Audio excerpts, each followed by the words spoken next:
భారతదేశ చరిత్రలో మీరు ఒక్కసారి ఆలోచిస్తే 34,000 కోట్ల రూపాయలు ఒక ప్రోగ్రాంకి ఇచ్చే ఏకైక కార్యక్రమం ఎన్టీఆర్ భరోసా. ఇచ్చేది కాదు, ఇచ్చింది. 24-25కి 34,000 కోట్ల రూపాయలు ఇచ్చాం. నేను పెంచిన పింఛను ఏప్రిల్ నుంచి ఇస్తానని బకాయిలతో సహా ఏప్రిల్ నుంచి పింఛన్లు ఇచ్చి ఈరోజు చరిత్రలో మీరు చూస్తే 3,000 నుంచి 4,000 ఒకేసారి పెంచాం. విడతలు కాదు, సంవత్సరం నేను పెంచుకుంటూ పోతాను కాదు, ఒకేసారి పెంచడం. 2, 500 రూపాయల నుంచి 3,000 రూపాయలు దివ్యాంగులకు చేశాను. 3,000 నుంచి 6,000 చేశాను. అంటే ఎన్ని రెట్లు? 12 రెట్లు. That is our commitment. Kidney patients లేకపోతే కొంతమంది బాగా డీఫంక్ట్ అయిన వాళ్ళందరికీ 10,000 రూపాయలు నెలకు, సంవత్సరానికి 1,20,000 రూపాయలు. బెడ్కే పరిమితమైన వాళ్ళకి 15,000 అంటే 1,80,000 రూపాయలు ఆ ఫ్యామిలీకి ఇస్తున్నాం. ఇది నేను అడుగుతున్నా విజ్ఞులందరినీ. రాష్ట్రంలోని దేశంలో ఏ రాష్ట్రమైనా దరిదాపుల్లో ఉన్నారా? That is our commitment. There is no second thoughts. అందుకే ఒక సాటిస్ఫాక్షన్. పేరు కూడా పేదల సేవలో పెట్టి ఎక్కడ కూడా అజాగ్రత్త లేకుండా మొదటి తారీఖున ఇంటింటికెళ్ళి వాళ్ళు ఎక్కడుంటే హాస్పిటల్లో ఉంటే హాస్పిటల్లో, నరేగా పనులు చేసుకుంటే అక్కడ, బంధువులింట్లో వీళ్ళకి ఇవ్వడం, ఏదైనా ఓల్డేజ్ హోమ్లో ఉంటే అక్కడ కూడా తీసుకుపోవడం. అంటే ఎక్కడ ఉంటే అక్కడ తీసుకుపోయి డబ్బులు ఇవ్వడం అనేది. ఒకప్పుడు అన్నారు మా దగ్గర వాలంటీర్లు ఉన్నారు, అది లేకపోతే కాదని. ఎలక్షన్ ముందు మనం విన్యాసాలు చూసాం. ఈరోజు సుజావుగా ఎక్కడ డిస్టర్బెన్స్ లేకుండా టెక్నాలజీ ఆడిటింగ్ చేసి మళ్ళా IVRS పంపించి సాటిస్ఫాక్షన్ 85 నుంచి 90%.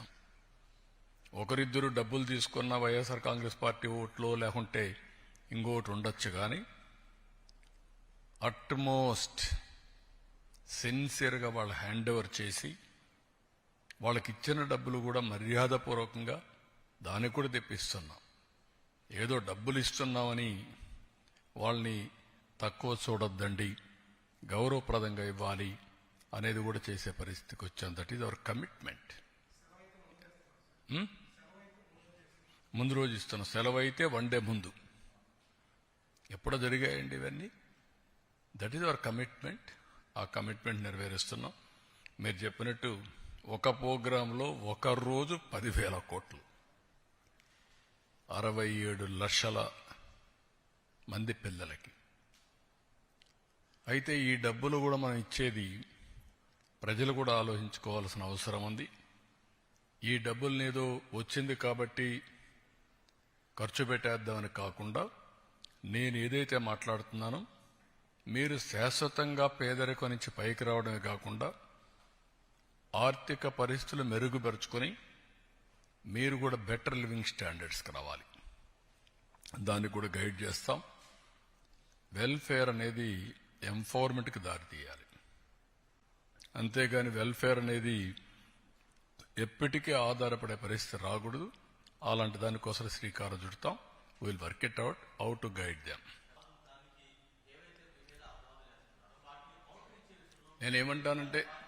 నేనేమంటానంటే లాజిక్ లేని వాళ్ళు, కనీసం ఒక పద్ధతి లేకుండా విమర్శిస్తే దానికి మీనింగ్లెస్. నేను అడుగుతున్నా సమాధానం. నేను 4 పిల్లలకి ఇస్తున్నాను కదా, మీకంటే 3-4 వేల కోట్లు ఎక్కువ ఇస్తున్నాను కదా, 12,000 కోట్ల రూపాయలు ఎక్కువ ఇచ్చాను కదా. ఒక ఎన్టీఆర్ భరోసాలో అన్నా క్యాంటీన్లు పెట్టాం కదా, 6,500 కోట్లు అదనంగా నేను రైతుకు ఇస్తున్నాను కదా. అదే సమయంలో 90% డ్రిప్ ఇరిగేషన్ ఇచ్చాను కదా. అదే సమయంలో ఎక్కడ ఎంఎస్పి ప్రాబ్లం ఉంటే అక్కడ కొంటున్నాం కదా. కోకో కొన్నాం కదా.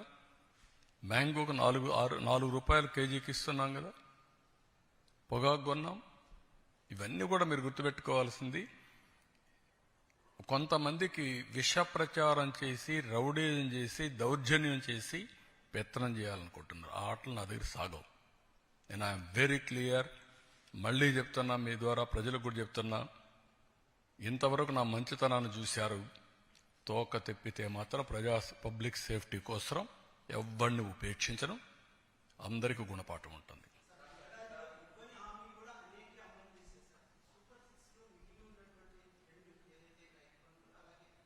రైతు బంధుని చెప్తాను. రైతు ఇచ్చేది ఈ అన్నదాత సుఖీభవ 20వ తారీఖున గవర్నమెంట్ ఆఫ్ ఇండియా వేస్తారు. ఫస్ట్ ఇన్స్టాల్మెంట్ మేము కూడా ఆ రోజు వేస్తున్నాం. రేపు ఈ నెలే. రెండోది ఆగస్టు 15న ఆర్టీసీ ఉచిత ప్రయాణ సౌకర్యం కూడా ఉంటుంది. ప్రిపరేషన్స్ అవుతున్నాయి. ఆ రోజు లాంచ్ చేస్తున్నాం. ఆడబిడ్డనిది P4కి లింక్ చేశాం. ఉద్యోగాలు పెద్ద ఎత్తున ప్రయత్నం చేస్తున్నాం. స్కిల్ డెవలప్మెంట్గా నిరుద్యోగులుంది లింక్ చేస్తాం. కాబట్టి 6 సూపర్ 6 అయిపోయినాయి. గుర్తుపెట్టుకోండి. ఇంకెవడన్నా సూపర్ 6 మాట్లాడితే అతనికి నాలుక మందం తప్ప ఇంకోటి కాదు. ఈరోజు ఎంత దారుణంగా తయారయ్యారంటే, నేను నా కొడుకు పవన్ కళ్యాణ్ గారు అధికారంలోకి వచ్చేసాం కాబట్టి ఈ రాష్ట్ర ప్రజలు ఏమైపోయినా పర్వాలేదు, వీళ్ళకి మనం చెప్పింది ఏది చేయాల్సిన అవసరం లేదు అని ఎంత కేర్లెస్ గా ఈ ప్రభుత్వంలో ఉన్న పెద్దలు ప్రవర్తిస్తున్నారో మనం అందరం కూడా గమనించాలి. ఎన్నికల ముందుకి ఎన్నికల తర్వాత వాళ్ళ ప్రవర్తన ఎలా ఉంది అంటే, ఎన్నికల ముందేమో బాబు షూరిటీ భవిష్యత్తుకు గ్యారంటీ, కానీ ఈరోజు బాబు షూరిటీ చీటింగ్ గ్యారంటీ.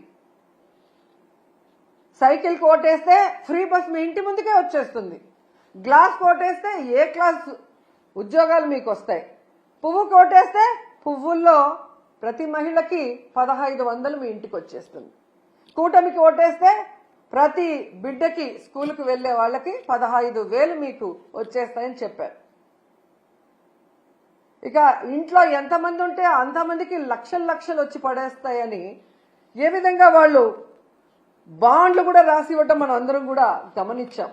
కానీ ఈరోజు ఆ బాండ్లు నాలిక గోక్కోవటానికి కూడా పనిచేయట్లేదు. అసలు వీళ్ళు చేసిన ప్రచారం ఎలా ఉంది అంటే, రామానాయుడు గారు సైకిల్ వేసుకొని ఒక ఇంటికి వస్తారు. ఈ రోజుకి కూడా ఎక్కడ చూసినా అది వాట్సాప్లో తిరుగుతుంది. నీకు 15,000, నీకు 15,000, నీకు 15,000, నీకు 18,000 అని చిన్నపిల్ల నుంచి పెద్దవాళ్ల వరకు వేలు పెట్టి ప్రతి ఒక్కరికి చూపిస్తూ సైకిల్లో వచ్చి సైకిల్ కొట్టేస్తే చాలు అవన్నీ వచ్చి పడిపోతాయి అన్నారు. మరి అదే సైకిల్ మీద ఈరోజు వెళ్లి అవన్నీ ఎందుకు వాళ్ళకి అందించలేకపోతున్నారు? అంటే అధికారంలో రావటం కోసం ఆ రోజు ఏ విధంగా ప్రచారం చేశారయ్యా అంటే, టీవీల్లో, థియేటర్లో, ఫేస్బుక్ల్లో, యూట్యూబుల్లో, ట్విట్టర్లో, ఇన్స్టాలో ఎక్కడ చూసినా కూడా దండయాత్ర చేశారు ప్రజల మీదకి. ఒకవేళ తెలుగుదేశానికో కూటమికో ఓటేయకపోతే ప్రతి ఇంట్లో ఉన్న మహిళ లక్షలాది రూపాయలు మిస్ అయిపోతుందేమో అన్నట్టుగా ఊదరగొట్టి, ఈరోజు మీరు చూస్తే సంపద సృష్టించాక, ఆదాయం పెరిగాక మేము ఇవన్నీ చేస్తాము అని ఎంత చావు కబురు చల్లగా చెప్తున్నారు. ఇంకా గట్టిగా అడిగితే జగన్మోహన్ రెడ్డి గారి వల్లే ఇవన్నీ ఇవ్వలేకపోతున్నామంటారు. ఎంత సిగ్గుచేటో ఒకసారి ఆలోచించండి. ఈరోజు తెలుగుదేశం పార్టీ, జనసేన పార్టీ వాళ్ళ ఇంట్లో ఎవరికైనా జలుబు వచ్చినా, వాళ్ళకి తుమ్ములు వచ్చినా అది జగన్మోహన్ రెడ్డి గారి వల్లే అని చెప్పుకునే అంత దిగజారిపోయారనేది ఈ మధ్యకాలంలో టీవీలు చూసిన వాళ్ళందరికీ అర్థమై ఉంటుంది. ఈరోజు నేను ఈ కూటమి ప్రభుత్వంలో ఉన్న నాయకులు అందరికీ కూడా చెప్పేది ఒక్కటే, మీ మేనిఫెస్టో మీ దగ్గర లేకపోతే ఒకసారి ఆ మేనిఫెస్టో తెచ్చుకొని చూడండి, లేకపోతే మేము పంపిస్తాం మేము మేనిఫెస్టో. దాంట్లో క్లియర్ గా మీరు రాస్తున్నారు 14 లక్షల కోట్లు అప్పుంది, అయినా కూడా మేము సూపర్ 6 అమలు చేస్తాము అని చెప్పారు. అసలు 14 లక్షల కోట్లు అనేదే అబద్ధం. మొన్ననే మీరు అధికారంలోకి వచ్చిన తర్వాత మీ అధికారులు మీరు అంతా కూడా ఎక్సర్సైజ్ చేసి అసెంబ్లీలో ప్రవేశపెట్టారు. కేవలం 6.5 లక్షల కోట్లు మాత్రమే అప్పు ఉంది అని. 14 లక్షల కోట్లుందని అబద్ధం చెప్పిన మేనిఫెస్టోలోనే అన్ని చేస్తామన్నప్పుడు అందులో సగం ఉన్నప్పుడు ఎందుకు చేయలేకపోతున్నారని నేను అడుగుతున్నా. అసలు ఇప్పటికీ రాష్ట్రం విడిపోయాక మొదటిగా ముఖ్యమంత్రి అయింది మీరే. మీరు దిగిపోయేటప్పటికి ఎంత అప్పు ఉంది, మీరెంత అప్పు చేశారు, మీరు ప్రజలకు ఏం సంక్షేమాన్ని ఇచ్చారు, రాష్ట్రానికి ఏం అభివృద్ధి చేశారో ఒక వైట్ పేపర్ రిలీజ్ చేయండి. ఆ తర్వాత వచ్చిన జగన్మోహన్ రెడ్డి గారు 5 ఏళ్లలో ఎంత అప్పు చేశారు, కోవిడ్ సంక్షోభంలో కూడా రాష్ట్రానికి ఆదాయం లేకపోతే ఎలా సంక్షేమాన్ని అభివృద్ధిని చేశారు, ఎంత అప్పు చేసి ఆ అప్పు డబ్బులు ఏమైందో కూడా ఒక వైట్ పేపర్ రిలీజ్ చేస్తే మీ అబద్ధాలకి ఫుల్ స్టాప్ పడుతుంది. ఎన్నికల ముందే కాదు ఇప్పుడు కూడా అబద్ధాలు చెప్పుకొని బ్రతకాలనుకుంటున్నారు తప్ప రాష్ట్ర ప్రజలకు ఇచ్చిన హామీలు నెరవేర్చాలన్న చిత్తశుద్ధి లేకపోవడం దురదృష్టకరం.